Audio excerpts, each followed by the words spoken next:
하나님은 항상 구원의 길을 열어주십니다. 그래서 성경을 보게 되면은 구원의 길이 보이는 거예요. 오늘은 출애굽을 통해서 구원의 길을 찾아보고자 합니다. 여러분 인생의 모든 문제에 구원의 길을 함께 찾아보고자 합니다. 하나님은 구원의 길을 여시면서 어떤 사람을 사용하시는가? 구원의 열쇠는 무엇인가? 구원받은 사람은 무엇을 어떻게 살아야 하는가? 이것을 출애굽을 통해서 함께 해답을 찾아보고자 합니다. 첫째, 하나님은 온유한 사람을 찾습니다. 민수기 12장 3절에 이 사람 모세는 온유함이 지면의 모든 사람보다 더하더라. 두라노닷컴의 해석을 보게 되면 온유, 젠틀, 마음씨가 따뜻하고 부드러운 사람, 히브리어로 아나와 자기를 낮춤, 괴롭힘을 당함, 겸손함이라는 뜻입니다. 온유는 성령의 열매 중에 하나이며 온유한 사람은 다른 사람에 대하여서 관대하고 죄인들이 회개할 때까지 끝까지 기다려주는 인내하는 사람이다. 종합해 보게 되면은 예수님의 마음을 본받은 사람이다. 저는 이 말씀을 포용력이라고 해석하고 있습니다. 얼마나 많은 사람을 포용할 수 있는가? 그 포용력의 사이즈에 따라서 그에 맞는 쓰임을 받습니다. 자기만을 사랑하는 사람은 자기만 구원합니다. 구원받습니다. 가족을 품은 사람은 가족의 리더가 되고, 나라를 품은 사람은 나라의 리더가 되고, 모든 나라 모든 사람을 품은 사람은 세계를 구원할 수 있는 그런 사람으로 성장할 수가 있다. 근데 문제는 이 온유함이 하루아침에 만들어지지 않는다는 거예요. 오랜 연단 끝에 성령께서 온유한 마음을 부어주셔야 온유한 자가 될 수 있습니다. 모세는 40년 동안 광야에서 연단받은 끝에 온유함의 극치에 도달했습니다. 우리는 나의 문제를 자꾸 다른 사람이 변해야 문제가 해결될 수 있다라고 그렇게 생각합니다. 그래서 다른 사람을 원망하고 다른 사람에게 책임을 돌리려고 합니다. 그런데 다른 사람의 마음이 바뀌는 것은 기적에 가까워요. 정말 사람의 마음 잘 안 변합니다. 그래서 다른 사람의 마음을 바꾸려고 하지 말고 내 마음을 바꿔버리면 되는 거예요. 내가 싫어하는 사람, 이해가 안 되는 사람, 까다로운 모든 사람들을 품어내는 포용력을 갖게 되면은 풍성한 삶을 누릴 수가 있습니다. 모세가 온유함이 없는 상태에서 세상을 바꾸려 하다가 어떻게 됐습니까? 애굽의 관원을 살해했어요. 다시 히브리인들 분쟁에 끼어들어서 문제를 해결하려고 하니까 누가 너를 우리를 다스리는 자와 재판관으로 삼았느냐? 네가 애굽 사람을 죽인 것처럼 나도 죽이려 하느냐? 라고 하는 공격을 받게 됐고, 그 공격이 두려워가지고 광야로 도망갔습니다. 모세가 쉼이 넘칠 때는 하나님께서 외면하셨고, 오히려 광야로 도망가서 40년 동안 깨지고 부서져서 아무것도 아닌 존재로서 그렇게 살아갈 때 세상을 품을 만한 온유함, 포용력이 만들어질 때 그때서야 하나님께서 모세를 부르셨습니다. 출애굽기 3장에서 하나님께서 모세를 부르십니다. 모세야 모세야, 애굽에서 신음하고 있는 내 백성을 구해다오. 아닙니다. 저는 할 수 없습니다.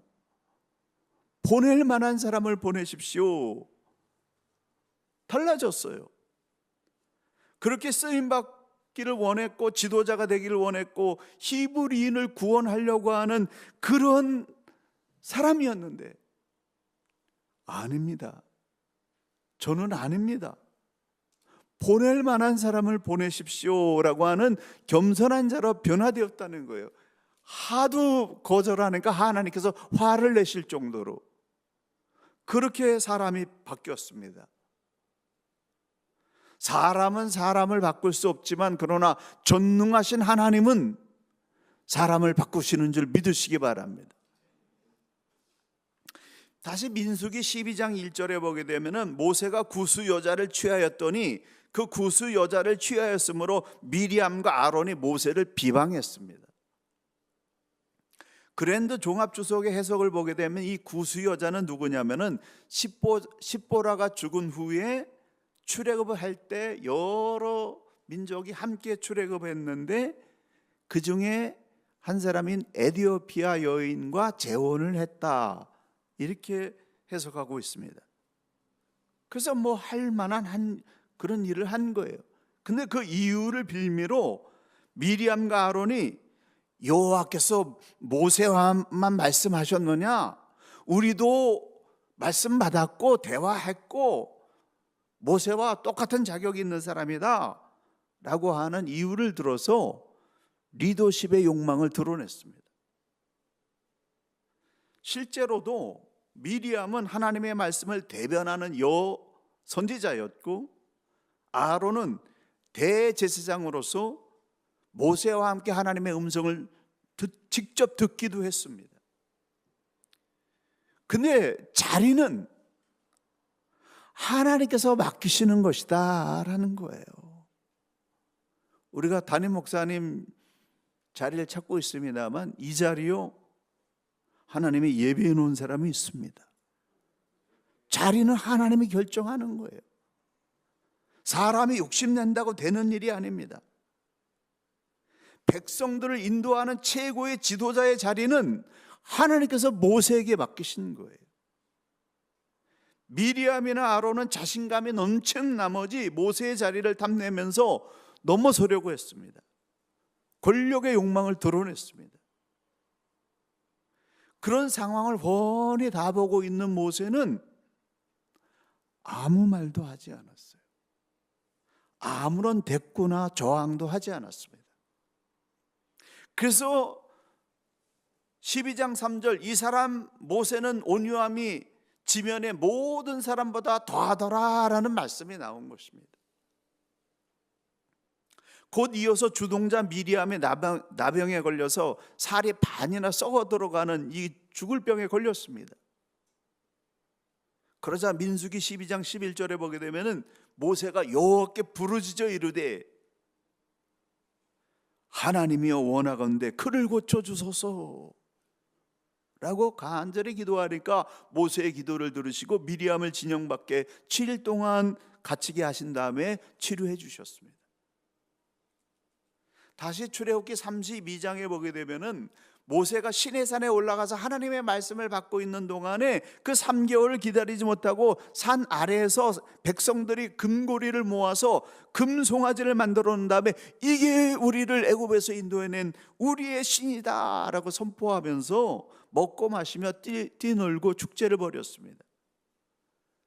산에서 내려온 모세가 그 광경을 보고 누구든지 여호와 편에 있는 자는 내게로 나와라 그렇게 말하니까 레위 자손이 다 모여서 그에게로 가게 되니까 칼을 채워가지고 이 문에서 저 문까지 칼로 3,000명을 심판했습니다. 그 다음이 중요해요. 온유함이 그 다음에 나옵니다. 그런 심판을 한 후에 모세는 시내산에 올라가서 하나님 앞에 이렇게 기도합니다. 32장 32절 그러나 이제 그들의 죄를 사하시옵소서. 그렇지 아니하시오면 원하건대 주께서 기록하신 책에서 내 이름을 지워버려 주옵소서. 온유하다고 죄까지 용납하는 거 아닙니다. 죄는 단호하게 도려내고 책망하되 그 죄값에 대한 책임을 자신이 지는 거, 이게 온유함의 진수입니다. 도려낼 것은 도려내되 그 책임은 자신의 몫으로 돌리는 것이 진정한 리더의 조건입니다.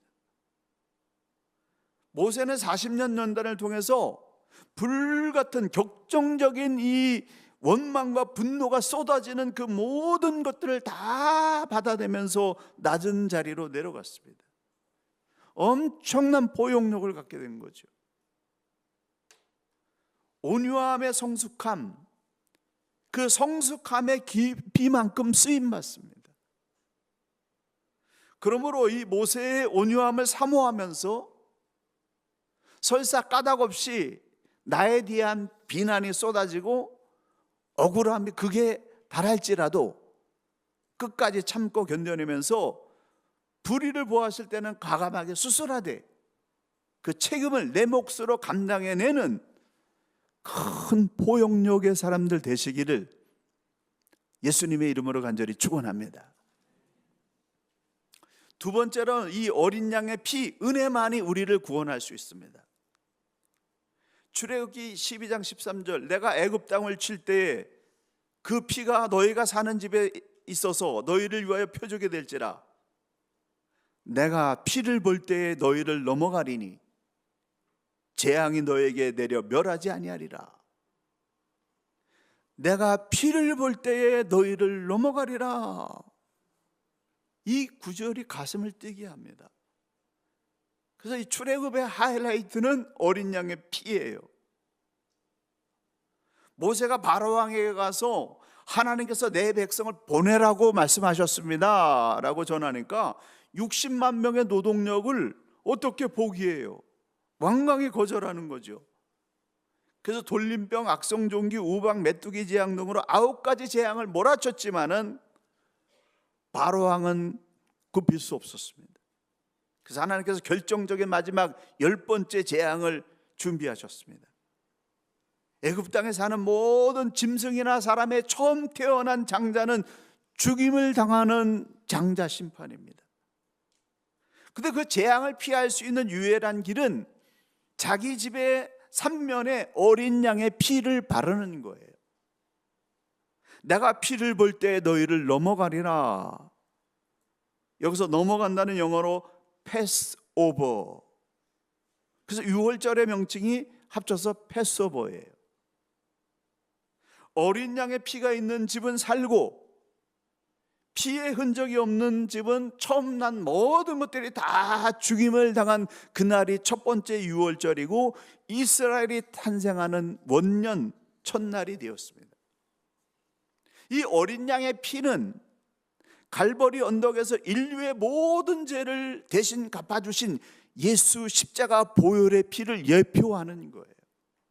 그래서 구약에도 십자가의 은혜가 쫙 흐르고 있어요.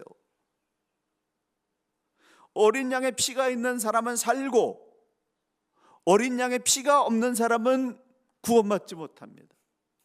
그래서 사도 요한은 이렇게 요한일서에서 말합니다. 아들이 있는 자에게는 생명이 있고 하나님의 아들이 없는 자에게는 생명이 없느니라. 그분 안에 영원한 생명이 있고 이 생명은 모든 인류에게 빛을 주신다. 출애굽 시대에 어린 양의 피를 바른 가족만 구원받았듯이 지금도 오직 예수 그리스도의 대속의 피를 믿는 사람만 구원받습니다. 이게 복음이에요. 예수 믿는 사람은 어린 양의 피를 자신의 영혼의 입구에 바른 사람입니다. 그런 사람에게는 어떤 현상이 일어나냐면 예수의 흔적이 나타나요. 저 사람이 정말 예수의 피를 바른 사람이거나 예수 믿는 사람이구나. 그거 어떻게 나타나냐? 그 사람에게 예수의 흔적이 나타난다. 예수의 흔적이란 무엇일까요? 죄인들의 죄값을 대신 지불해 주기 위해서 자신의 삶을 희생하는 거, 내어주는 거, 이게 예수의 흔적이에요. 우리의 삶 속에는 누군가 대신해서 희생의 피를 흘리는 그 피의 흔적이 있어야 됩니다. 대신 갚아주는 아픔, 대신 지불해주는 헌신이 있어야 그 피를 보고 하나님께서 우리를 축복해 주신다.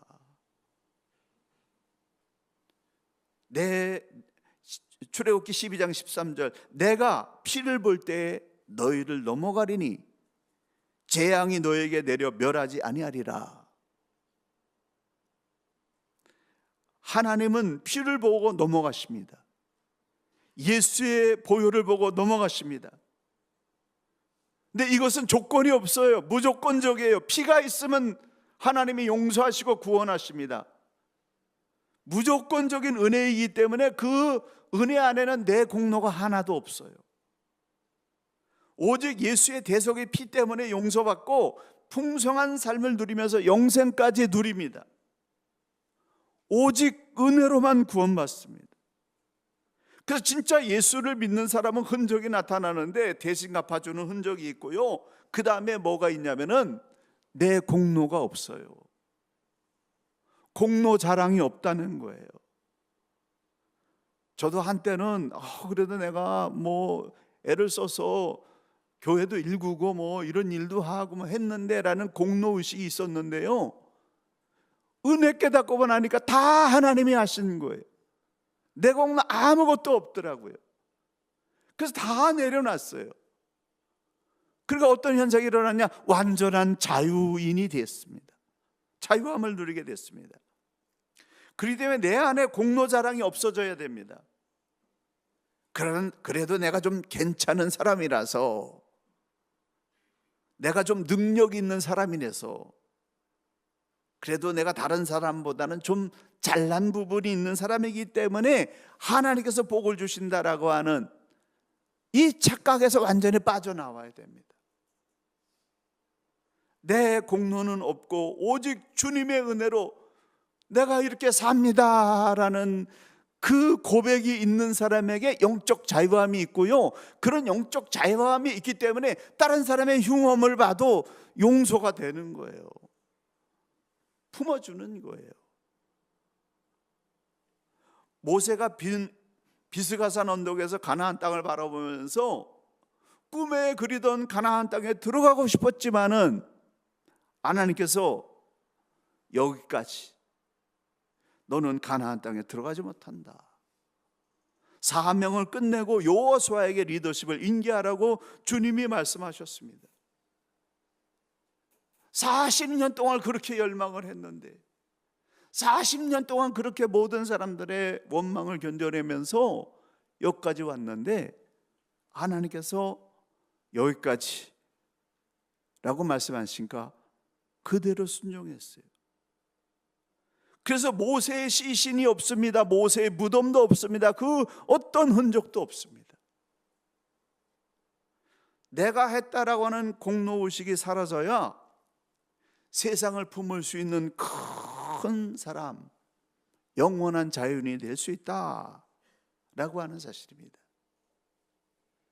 대속의 은혜를 입은 우리, 무슨 공로를 자랑하겠습니까? 나를 대신해서 죄값을 지불해 주신 예수님의 은혜처럼 우리 또한 다른 사람의 흉어물을 볼 때 그걸 비난하는 것이 아니라 그 아픔을 나의 아픔으로 끌어안고 그런 사람의 허물의 값을 대신 지불해 줄 수 있는 십자가의 사랑이 저와 여러분의 삶 가운데 충만히 부어지게 되기를 간절히 축원합니다. 마지막으로 이 말씀을 드리고 마치겠습니다. 구원받은 사람은 제사장 나라 거룩한 백성으로 살아야 됩니다. 출애굽기 19장, 세계가 다 나에게 속하였나니 너희가 내 말을 잘 듣고 내 언약을 지키면 너희는 모든 민족 중에서 내 소유가 되겠고 너희가 내게 대하여 제사장 나라가 되며 거룩한 백성이 되리라. 하나님의 비전은 뭐냐? 이스라엘 백성들이 제사장 나라 거룩한 백성이 되는 거예요. 오늘 우리를 향하신 하나님의 비전은 뭐냐? 제사장 나라 거룩한 백성이 되는 겁니다. 제사장은 어떤 사람입니까? 자신의 죄의 문제를 해결하고 다른 사람의 죄를 가지고 하나님 성막에 올라가서 대신 용서를 구하는 사람들이 제사장들이에요. 우리의 예배가 나만의 용서를 구하는 예배가 아니라 모든 이들의 용서를 구하는 대속의 예배가 돼야 됩니다.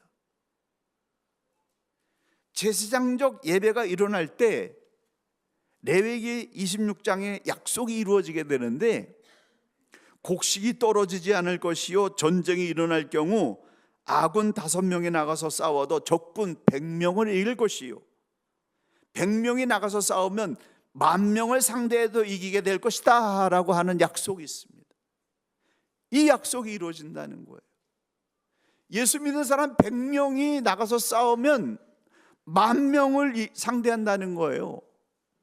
우리가 정말 주의 말씀 앞에 충만히 살게 되게 되면은 여러분이 믿지 않은 사람 10,000명을 구원하는 역사가 일어날 수가 있습니다. 저만 가슴이 뜨거운 것 같아요. 그건 아니겠죠. 여러분이 점잖아서 표현을 안 해서 그렇지. 10,000명의 부흥이 일어날 줄로 믿습니다. 할렐루야. 할 수 있어요. 하나님이 그렇게 하실 수 있어요. 비전을 가지시라고요. 하나님은 그런 백성이 되기를 그렇게 소망하는 거예요. 불행하게도 1500년 동안 이스라엘은 제사장 나라로서의 역할을 감당하지 못했습니다. 그래서 예수님께서 십자가의 보혈에 피를 흘리시고 교회를 탄생시키게 하신 거예요. 그래서 교회는 제사장 나라의 역할을 감당하고 성도는 거룩한 백성의 역할을 감당해야 됩니다. 성도는 말씀대로 사는 거룩한 삶을 실현해 나가야 되고, 성도들이 모인 이 신앙 공동체인 교회는 세상의 죄를 대신 감당하는 중보자가 되어야 됩니다. 제사장은 아까도 말씀드렸습니다만 사람의 죄를 대신 지고 성막에 올라가서 하나님 앞에 용서를 구하는 그런 중보자입니다. 현재 주님의 교회 새벽 예배에 참여하는 인원은 2달 동안 최고 많이 오실 때 9명, 적게 오실 때 5명, 2달 동안 10명을 넘어선 적이 없습니다.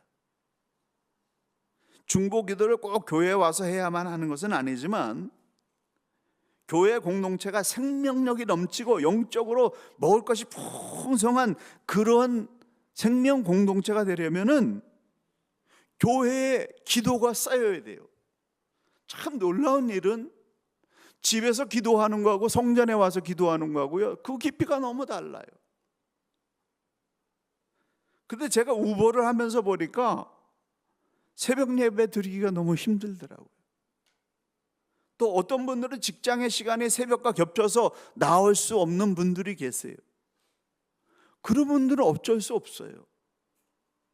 그래서 새벽에 목 나오면 주간 중에 날짜를 잡아서 와서 기도를 한다든지 한 번만이라도, 아니면 정기 예배 시간에 미리 와서 하나님 앞에 중보 기도하는 겁니다.